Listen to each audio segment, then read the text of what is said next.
Monsieur Quatennens pour France Insoumise.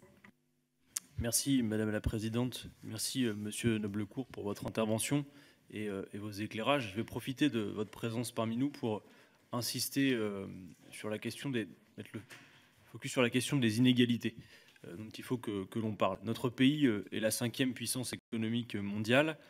Il détient le record européen du nombre de millionnaires.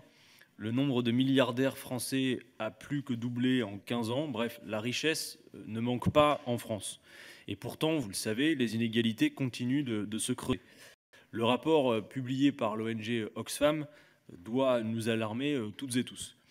Non, la Startup Nation ne va pas mieux, en tout cas pas encore. Sur la situation précise de la France, il y a quelques indicateurs sur ces inégalités. Les 30 plus grandes fortunes de France possèdent autant que 40% de la population de notre pays. Les 10 plus riches ont multiplié leur fortune par 12 en 20 ans, tandis que le nombre de personnes pauvres a augmenté de 1,2 million de personnes. Les 1% les plus riches de ce pays ont capté 28% des richesses créées en 2017 et 50% de la population a partagé 5% de ces richesses créées. Le nombre de personnes vivant sous le seuil de pauvreté dans notre pays atteint les 9 millions. Et le gouvernement actuel et sa majorité à l'Assemblée poursuivent les recettes précédentes. Selon l'Observatoire français des conjonctures économiques, les mesures fiscales vont profiter en priorité aux 5% les plus riches qui vont capter 42% des gains des différentes réformes fiscales. Le pouvoir d'achat des 1% les plus riches va augmenter en moyenne de 9 600 €, alors que celui des 5% les plus pauvres va, lui, diminuer de 60 €.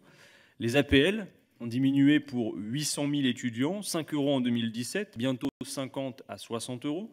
Et dans le même temps, le gouvernement veut procéder à une nouvelle forme de sélection sociale à l'entrée à l'université. Monsieur le délégué interministériel, je vous souhaite donc bonne chance pour mener à bien vos travaux et lutter contre la pauvreté des plus jeunes. Et parce que nous ne sommes pas seulement une force d'opposition avec la France Insoumise, mais aussi d'abord et avant tout, et nous nous évertuons de l'être, une force d'opposition, je vais me permettre de vous offrir un petit livret que nous avons établi pour vous proposer quelques solutions pour éradiquer la précarité et la pauvreté dans notre pays. Et je serai particulièrement intéressé de pouvoir obtenir de votre part un retour critique sur ces propositions.